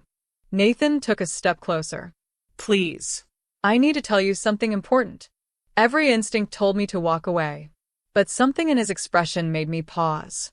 He looked desperate. Scared. 5 minutes, I said. That is it. We went to the coffee shop across the street. Public, safe, with people around. Nathan bought us both coffee, with shaking hands. "I made a mistake," he started. "With Kara. With everything. I was an idiot, and I threw away the best thing in my life. Nathan, I am with someone now. I have moved on. With a criminal. With someone who threatens people and ruins lives for a living." Nathan leaned forward. "Viv, he is not what you think. I have been asking around. Dante Russo is dangerous. He has killed people. He has destroyed families. And now you are living with him like he is some kind of hero instead of a monster. You do not know anything about him. I know he is using you. Men like him do not fall in love with women like you. They collect them, control them, and when they are done, they discard them. Or worse. Is that what you came here to tell me? That I am making a mistake? I came here to tell you that I still love you. That Kara was a mistake. That we can fix this if you just come home." I stared at him. This man I had spent 4 years with. This man who had shattered my trust and my heart. And now he was sitting here trying to win me back by tearing down the person who had helped me rebuild. "You do not love me, Nathan. You love the idea of me. The version of me who did not challenge you, who made your life easy, who did not have the strength to walk away. That person does not exist anymore. Because he has changed you. No. Because you broke me, and he helped me realize I did not need to stay broken." I stood up. "We're done. Completely done. Stop showing up at my work. Stop trying to contact me. Move on with Kara, and let me move on with my life." "You are making a mistake," Nathan called after me. "One day you are going to realize what he really is, and it will be too late." I walked out of that coffee shop and got in my car, my hands shaking. Nathan was wrong. He had to be wrong. But his words stayed with me, circling in my brain like poison. That night, I came home to find Dante in his office. The door was slightly open, and I could hear him talking to someone. "I do not care what it takes. Find him. And when you do, make sure he understands what happens when someone steals from me." His voice was cold. Lethal. Nothing like the warm tone he used with me. "Do not make it quick. I want him to suffer. I want everyone to know what happens when they cross the Russo family." I stood frozen in the hallway, my heart pounding. This was the Dante that Nathan warned me about. The dangerous one. The one who hurt people without remorse. I must have made a sound because suddenly Dante was there, in the doorway, looking at me. "How much did you hear?" he asked quietly. "Enough." He studied my face, reading my fear. "Come inside. Let me explain." "Explain what?" "That you are exactly what Nathan said you were." Nathan does not know anything about me. Or about what that conversation was about. Then tell me. Tell me who you were talking about, and what they did to deserve suffering. Dante's jaw tightened. A man who works for a rival family kidnapped a 15-year-old girl. She has been missing for 3 days. Her family came to me for help because the police are not doing enough. I am going to find her and bring her home. And the man who took her is going to pay for what he did. The explanation should have made me feel better. But all I could think about was the coldness in his voice. The casual way he talked about making someone suffer. You're going to kill him, I said. Yes. No hesitación. No justificación. Just simple acknowledgement of fact. And you do not see anything wrong with that? He took a child, Vivian. What do you want me to do? Give him a stern talking to and hope he does not do it again. I want you to let the police handle it. The police will not find her in time. If they find her at all. He took a step toward me. This is what I do. This is the part of my world that is not dinners and gentle touches. This is the violence. The necessary evil. I told you what I was. Telling me and seeing it are different things. Then see it. See all of it. And decide if you can live with it. I stood there looking at this man I had fallen in love with. This man who is capable of such tenderness with me and such brutality with others. I need some air, I said, grabbing my keys. Vivian, I just need to think. I will be back. I drove aimlessly for an hour, my mind spinning. Nathan's warnings mixed with Dante's cold voice, mixed with the memory of how safe I felt in his arms. When I finally went back to the townhouse, it was dark. I let myself in quietly, expecting Dante to be waiting for me. But the house was empty. He had left a note on the kitchen counter. I went to find the girl. I will be back when it is done. I love you. 3 simple sentences that somehow made everything more complicated. I love you. He had never said it before. And he chose to say it now in a note before going to do something violent. I sat on the couch with that note in my hand, staring at 3 words that should have made me happy, but instead made me feel like I was standing on the edge of a cliff. Because I loved him too. Despite everything. Despite the danger and the violence and the fact that he scared me sometimes. I loved him. And I had no idea if that made me brave or foolish. Dante came home at 4 in the morning covered in blood. Not his blood. Someone else's. I was still awake on the couch, unable to sleep, when I heard the door open. He walked in, saw me, and stopped. The girl is safe, he said quietly. She is with her family. And the man who took her? Dead. I should have felt something. Horror. Disgust. Fear. But all I felt was numb. Come here, I said. He crossed the room slowly, like he expected me to run. But I just pulled him down next to me and held him while he was still covered in evidence of what he had done. I am not going to apologize, he said after a long silence. I know. Does that make you want to leave? I thought about it. Really thought about it. No. He pulled back to look at me. No. He took a child. You brought her home. The method does not change the outcome. I touched his face. I am not saying I am okay with the violence. But I understand why it exists in your world. You are choosing to stay. I am choosing you. All of you. Even the parts that scare me. Something shifted in his expression. Relief. Gratitude. Love. I do not deserve you, he whispered. Probably not. But you have me anyway. We showered together, washing away the blood and the night. Then we went to bed and held each other until the sun came up. For a week, everything felt okay again, like we had crossed some threshold and come out stronger. Then Nathan showed up at the townhouse. I was home alone. Dante was at a meeting across town. The doorbell rang and I opened it without checking, thinking it was a delivery. Nathan pushed his way inside before I could stop him. You need to listen to me, he said, his eyes wild. I have proof. Proof of what he really is. Get out, Nathan. Now. He killed someone last week. I have been following the news. A man was found tortured to death in a warehouse. And Dante was there. I know he was there. That man kidnapped a 15-year-old girl. Dante saved her. By becoming a murderer himself? Nathan grabbed my shoulders. Viv, please. Come with me right now. We can go to the police. We can get you protection. Protection from what? From the man I love. From the monster you are living with. I pulled away from him. You need to leave. If Dante comes home and finds you here, What? he will kill me too? Prove my point. The front door opened. Dante walked in, took one look at Nathan, and his entire demeanor changed. Cold. Lethal. You have 10 seconds to tell me why you are in my home uninvited, Dante said, his voice deadly calm.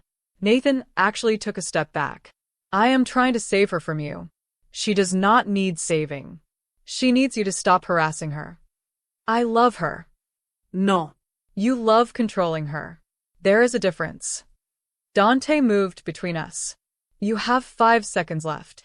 Nathan looked at me one last time. When he hurts you, do not say, I did not warn you. Then he left, practically running out the door. Dante turned to me. Are you all right? I am fine. He just showed up. He will not show up again. Dante, please do not hurt him.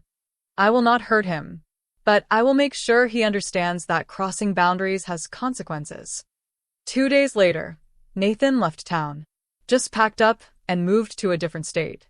Kara went with him.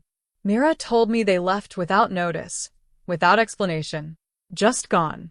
I knew Dante had done something, said something, Threatened something. and I found I did not care. They were gone. Finally, completely gone from my life. I was free.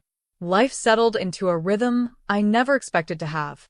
I kept my job at the marketing firm, though I moved to a different department after Nathan and Kara left.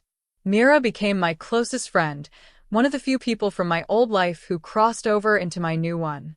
She met Dante exactly once and told me later. I get it. Completely terrifying and completely safe at the same time. That is a dangerous combination. She was not wrong. Dante and I fell into domesticity that felt strange and right all at once. He taught me to cook Italian dishes his mother used to make. I taught him that not everything required planning and control, that sometimes spontaneity was okay. We went to Marco's restaurant every Friday night. We spent Sundays at his mother's grave, where I would sit quietly while he talked to her about his week. His world became my world gradually. I met more of his people, learned the hierarchy, understood the rules. I learned when to ask questions and when to just accept what I saw. I learned that the violence existed in pockets, separate from our daily life, but always there beneath the surface. And I learned that I could live with it. Because the man who came home to me every night was gentle and honest, and loved me in ways Nathan never had. 4 months after moving in together, Dante came home with an envelope. What is this? I asked as he handed it to me. Open it. Inside were keys and papers for an apartment across town. A beautiful space in a safe building with a doorman and security.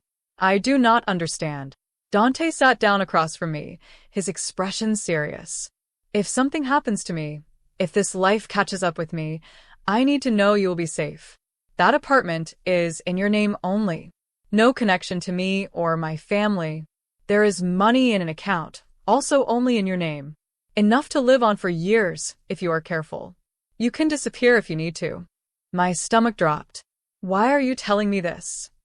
Because I love you, and loving me puts you at risk. I need you to have an exit strategy. I do not want an exit strategy. I want you. You have me, but you also need to be smart. He took my hands. Promise me if something happens, you will use it. Promise me you will save yourself. Dante. Promise me, Vivian. I promised, even though the thought of a life without him felt impossible. That conversation hung over me for days. The reminder that his world was dangerous. That loving him meant accepting that one day someone might take him from me. But life continued. Work, dinners, quiet evenings at home. The normal mixed with the extraordinary. Then one night, everything changed. We were at a restaurant, not Marco's, but somewhere new Dante wanted to try. Mid-dinner, 3 men walked in. The moment Dante saw them, his entire body went rigid. We need to leave, he said quietly, already standing. But it was too late. The men were blocking the exit. The lead man, older with gray hair and cold eyes, smiled. Dante Russo. We need to have a conversation. Not here. Not now. I think here and now works perfectly. I did not understand what was happening, but I could feel the danger radiating off everyone involved. Other diners were starting to notice, starting to move away from our section of the restaurant. Vivian, go to the bathroom, Dante said, not taking his eyes off the men. Lock the door. Do not come out until I come get you. I am not leaving you. Go. Now. His tone left no room for argument. I went to the bathroom on shaking legs and locked the door. Through the thin walls, I could hear raised voices. Then gunshots. 3 shots that echoed through the restaurant and made my heart stop. I stood frozen, my phone in my hand, not knowing who to call or what to do. Minutes passed like hours. Then someone knocked on the door. Vivian. It is Luca. Open the door. I recognized his voice. Opened the door to find Luca standing there with blood on his shirt. Dante?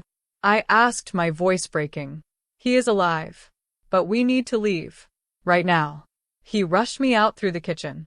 Dante was by the back exit, also covered in blood, talking urgently on his phone. When he saw me, relief flooded his face. Are you hurt? He grabbed my face, checking me over. No. Are you? Minor. We need to get you somewhere safe. We got into a car, Luca driving while Dante held me in the back seat. His hand was bleeding, wrapped hastily in a cloth napkin. What happened? I asked. A rival family. They have been pushing into our territory for months. Tonight they made their move. Those men. Dead. All 3. But there will be more. He looked at me, his eyes intense. This is it, Vivian. This is the war I have been trying to avoid. And I cannot protect you if you stay with me. What are you saying? I am saying you need to use that apartment. That exit strategy. You need to disappear until this is over. No. This is not a discussion. You are right. It is not. Because I am not leaving you. I grabbed his face, making him look at me. I chose this. I chose you. I am not running at the first sign of real danger. People are going to die, Vivian. I might die. Then I would rather spend whatever time we have together than spend it apart wondering if you're alive. You are being stubborn. I learned from the best. He pulled me against him, holding me so tight it almost hurt. If you stay, you follow my rules. You do what I say when I say it. No arguments. Can you do that? Yes. I mean it. If I tell you to run, you run. If I tell you to hide, you hide. Your safety comes before everything. Before me, before my family, before this war. Everything. Agree, or I am putting you in that apartment myself. I could hear the fear beneath his anger. The terror of losing me. I agree. Your rules. But I stay. He kissed me then, hard and desperate. Like he was memorizing the taste of me in case it was the last time. Luca drove us to a safe house outside the city. A place Dante said was off the grid, protected, unknown to his enemies. It was a small house in the middle of nowhere, surrounded by trees and silence. How long do we stay here? I asked as we went inside. Until I finish this. A few days, maybe a week. And then either we won back our territory and life goes back to normal, or we lost and we both used that exit strategy you promised to take. Over the next 3 days, Dante left the safe house only twice. Both times he came back tense and exhausted. He would not tell me details, just that things were progressing. On the 3rd night, he got a phone call that made his expression go dark. I have to go, he said after hanging up. They found one of our locations. I need to handle it. Let someone else handle it. I cannot. This is my responsibility. Dante, please. He cupped my face. I will be back by morning. I promise. Stay here. Luca is outside. You are safe. I do not care about safe. I care about you coming back. I always come back to you. He kissed me goodbye and left. And I sat in that safe house, watching the clock, praying he was right. Morning came. Dante did not. By noon, I was pacing. By evening, I was calling his phone every 10 minutes. It went straight to voicemail every time. Luca came inside around 8. His face told me everything before he said a word. He is not coming back, is he? I whispered. We do not know where he is. He went to the location with Antonio. Neither of them have checked in. Their phones are off. We have people looking. But you think he is dead. I think he is in trouble, which might be worse. I sat down hard, my legs giving out. This was it. The thing Dante had warned me about. The danger that came with loving him. What do? I asked. You wait. And if we do not find him by tomorrow morning, you use that apartment. You disappear like he told you to. You survive. I cannot just leave him. You can and you will, because that is what he would want. That is what he spent months preparing for. I spent that night not sleeping, just staring at my phone, willing it to ring, willing Dante to call and tell me he was fine. It was all a misunderstanding. He was on his way back. The call never came. By morning, Luca was loading my bags into a car. I cannot do this, I said. I cannot just leave without knowing. You do not have a choice. There are people looking for you now, too. They know Dante cares about you. That makes you a target, and a weapon they can use against him if he is still alive. If he is still alive. The words broke something in me. The possibility that Dante was gone. That the man I loved was dead because of the life he was born into. I will find him, Luca promised. But I need you safe first. Please, Vivian. For Dante. Do what he asked. So I got in the car. Let Luca drive me to the apartment Dante had prepared. Walked into a space that was supposed to be my refuge, but felt like a prison. And I waited. 1 day. 2 days. A week. No word. No calls. No news. Just silence.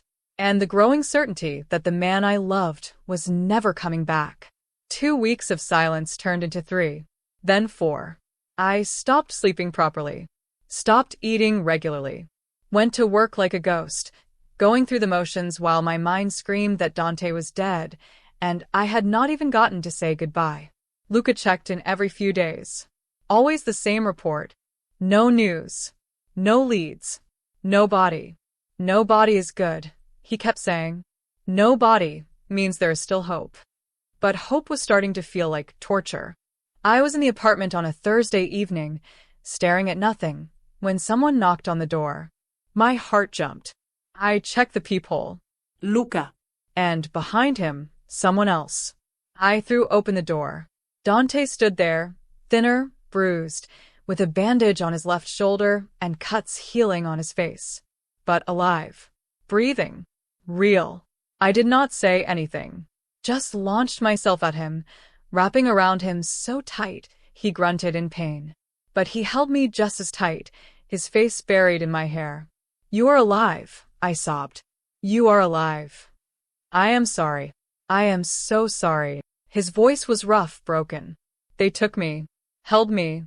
I could not get word to you. I pulled back to look at him. Really look at him. At the evidence of what they had done. Did they torture you? Yes.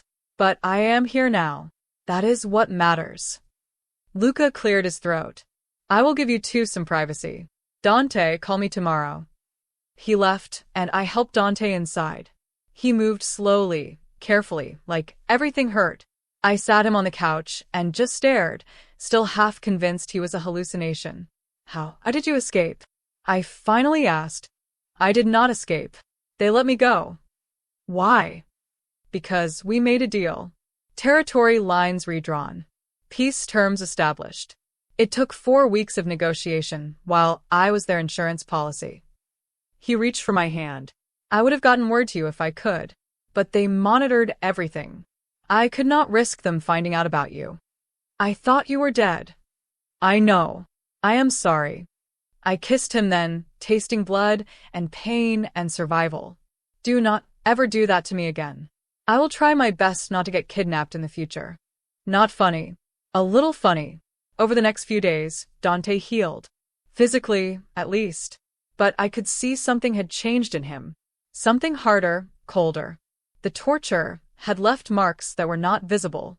"Talk to me," I said one night as we lay in bed. "Tell me what they did." "You do not want to know." "I want to know everything. Good and bad." That was the deal. So he told me.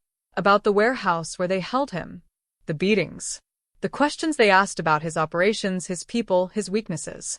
The moments he thought they would kill him and almost welcomed it because at least the pain would stop. "The only thing that kept me fighting was knowing I had to get back to you," he said quietly.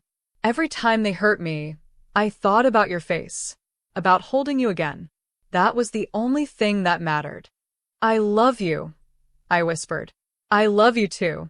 More than I thought I was capable of loving anything." A week after Dante returned, Marco invited us to the restaurant for a celebration dinner. The war was over. The Russo family had maintained their territory. Peace, however fragile, had been established. The restaurant was packed with Dante's people and their families. Everyone who had survived gathered together to mark the end of violence. We were halfway through dinner when someone I had not seen in 5 months walked through the door. Nathan. My entire body went cold. What was he doing here? He had left town. He was supposed to be gone. Dante saw him the same moment I did. His expression went deadly. "Stay here," he said, already standing. But I followed him anyway. We met Nathan near the entrance, away from the main crowd. "You have a lot of nerve showing up here," Dante said, his voice low and dangerous. "I am not here to cause problems. I am here to talk to Viv." Nathan looked at me, and I saw desperation in his eyes. "Please." 5 minutes. "No," Dante said flatly. "It is okay," I said, touching Dante's arm. 5 minutes. That is all." Dante did not look happy, but he nodded. "I will be right inside. You do anything stupid, Nathan, and it will be the last stupid thing you ever do." Nathan paled but nodded. We stepped outside into the cool night air. Nathan kept his distance, like he was afraid to get too close. "Why are you here?" I asked. "Because I owe you an apology. A real one." He took a breath. "I was wrong. About everything. About taking you for granted. About Kara. About trying to control you even after we broke up. I was wrong." "Okay. Apology noted. Is that all?" "Kara and I broke up. Turns out when you build a relationship on betrayal, it does not last." "Who knew?" He laughed bitterly. "She did to me what we did to you. Found someone else. Someone better. And suddenly I understood how much I hurt you. I am sorry that happened to you. Genuinely. But I have moved on. I can see that. And I am not here to try to win you back. I just needed you to know that I am sorry. That I see now what I destroyed. And that you deserve everything you have with him. Even if he terrifies me." I looked at this man who had been such a huge part of my life. Who had hurt me so deeply. And I felt nothing. No anger, no pain, no residual love. Just indifference. "Thank you for the apology," I said. "I hope you find someone who makes you want to be better." "I hope so too." He turned to leave, then stopped. "He really loves you, you know. I saw the way he looked at you just now. Like you are his entire world. I never looked at you like that. But he does." Then he walked away, and I watched him go, without a single urge to call him back. I went back inside to find Dante waiting by the door. "You okay?" he asked. "Perfect." He apologized. It meant nothing. And now that chapter is completely closed. Dante pulled me close. "Good. Because I have something to ask you." "What?" He reached into his pocket and pulled out a small box. My heart stopped.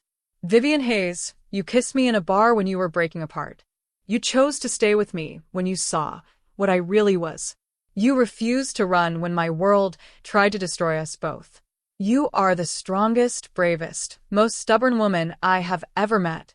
And I want to spend the rest of my life making sure you never regret choosing me." He opened the box to reveal a simple, beautiful ring. "Will you marry me?" The entire restaurant had gone quiet. Everyone was watching. Marco was beaming from behind the bar. Luca was grinning like an idiot. "Yes," I said, my voice breaking. "Yes, absolutely yes."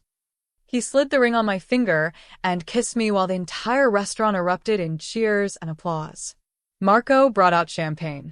Dante's people congratulated us.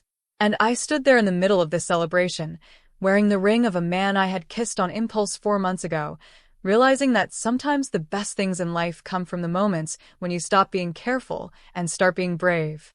Later that night, back at the apartment, Dante held me close. "Do you ever regret it?" he asked. "Kissing me that night? Never. That kiss saved my life. You saved my life. You saved mine too. You just do not know it yet." I fell asleep in his arms, the ring heavy on my finger, feeling safer and more loved than I had ever felt in my entire life. The woman who had grabbed a stranger to make her ex jealous had accidentally grabbed her future. And what a future it was going to be. We got married 3 months later. Not some huge, elaborate wedding. Just us, Lauren, Luca, Marco, and a handful of Dante's closest people.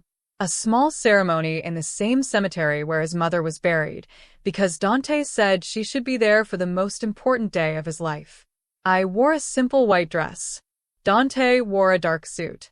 And when we said our vows, I meant every single word. I promised to choose you every day, to stand beside you in your world, to be your partner, your safe place, your home, for as long as we both live. Dante's vows made me cry. I promise to protect you with everything I am, to love you with everything I have, to make sure that every day you know you are the best decision I ever made. You are my peace in the chaos, my light in the darkness. And I will spend the rest of my life making sure you never regret kissing a stranger in a bar. Everyone laughed through their tears at that. The reception was at Marco's restaurant. He closed it down for the night and cooked us a feast. There was wine and music and dancing. Luca gave a speech about how Dante had been impossible before I came along and how grateful everyone was that I had civilized him. Dante argued that he was still plenty dangerous, which just made everyone laugh harder. Lauren pulled me aside at one point. "You are happy. Really, genuinely happy." "I am. I know this is not the life you imagined for me." "Who cares what I imagined? You are happy. You are loved. You are safe. That is all that matters." She hugged me tight. "And if he ever hurts you, I know where to find him. He will not hurt me. I know. I can see the way he looks at you, like you hung the moon and the stars." She was right. Dante looked at me like I was the answer to every question he had ever asked. We honeymooned in Italy. Dante took me to the small village where his grandparents had lived, showed me the house where his mother grew up, introduced me to distant relatives who welcomed me with open arms and fed me until I could not move. We walked through olive groves and ancient streets, ate food that tasted like history, made love in a centuries-old villa with windows that overlooked the countryside. "I could stay here forever," I said one evening as we watched the sunset. "We can come back whenever you want. This place is part of my history. Now, it is part of yours too." When we got back home, life settled into something that felt remarkably normal despite being anything but. I got promoted at work. Dante was proud of me in a way Nathan never had been. He celebrated my success like it was his own, came to company events when I needed a date, and charmed my coworkers while simultaneously terrifying them. Mira became my work wife and closest friend. She and her husband started double dating with us, which was hilarious because her husband was an accountant who was absolutely fascinated and terrified by Dante in equal measure. "How do you do it?" Mira asked me one day over lunch. "Love someone who lives the way he does?" "The same way anyone loves anyone. You see the whole person. The good, the bad, the complicated. And you decide they are worth it. And he is worth it? Every single day." 6 months after the wedding, I found out I was pregnant. I took 3 tests to be sure, then called Dante in a panic because I had no idea how to tell him. We had never talked about kids. Never discussed if he even wanted them. He came home from a meeting early, which he never did, and found me sitting on the bathroom floor surrounded by positive pregnancy tests. "Vivian?" He knelt down in front of me. "What is wrong?" "I am pregnant." The words came out as a whisper. "We never talked about this. I do not know if you want kids. I do not even know if I want kids. I just know I am pregnant, and I am terrified. He stared at me for a long moment. Then he started laughing. Actually laughing. You're laughing? This is not funny. It is not funny. It is perfect. He pulled me into his arms. I did not think I could have this. A wife. A family. A life that was not just violence and survival. And then you kissed me in a bar and gave me everything I did not know I wanted. So, you're happy? I am terrified. And happy. Both at the same time. He put his hand on my still flat stomach. We're going to have a baby. We're going to have a baby, I repeated, and suddenly it felt real. Real and right, and exactly what was supposed to happen. The pregnancy was harder than I expected. Morning sickness that lasted all day. Exhaustion that made me want to sleep for weeks. Emotions that swung wildly from joy to terror to overwhelming love for a person I had not even met yet. Dante was amazing through all of it. He held my hair when I was sick, rubbed my feet when they swelled, read parenting books late at night when he thought I was sleeping. I want to be a good father, he told me one night. Better than my father was. Softer. More present. You will be. I know you will be. 7 months into the pregnancy, we found out we were having a girl. Dante cried. Actually cried. Silent tears running down his face as we looked at the ultrasound image. A daughter, he whispered. I am going to have a daughter. We're going to have a daughter. He kissed me then, one hand on my very pregnant belly. She is going to be so loved, so protected. I will make sure the world is safe for her. You cannot protect her from everything. Watch me. Our daughter was born on a Tuesday morning. 8 pounds, healthy lungs, dark hair like her father, and eyes that would probably turn brown like his too. We named her Isabella, after Dante's mother. The first time Dante held her, I saw something in him change. A softness I had not known existed. He looked at this tiny person, and I could see him falling completely, irrevocably in love. Hello, little one, he whispered to her. I am your papa, and I am going to make sure you have everything I did not. Safety. Peace. A father who shows up. I promise.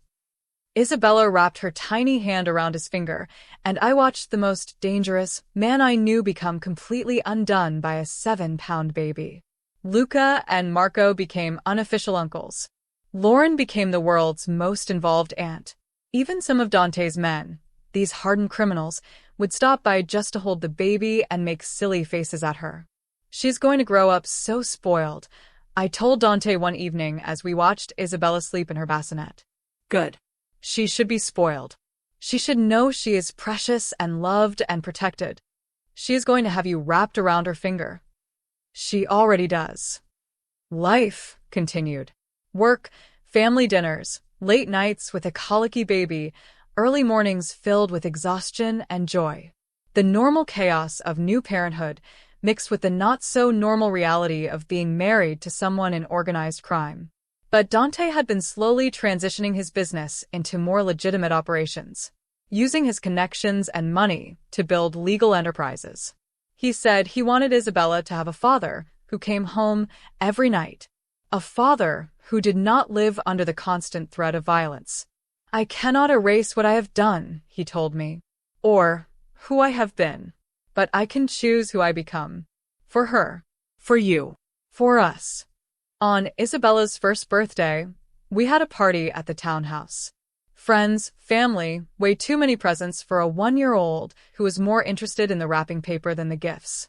I stood in the kitchen, watching Dante hold our daughter while she smashed cake into her face and his shirt, and I thought about that night in the bar. The night I grabbed a stranger out of desperation and impulse and heartbreak. The night that changed everything. Lauren came up beside me. You are thinking about how you got here. How did you know? Because I am thinking about it too. A year ago you were broken. Destroyed. And now look at you. Happy, married, a mother. Life is weird. Life is perfect. Messy and complicated and sometimes scary. But perfect.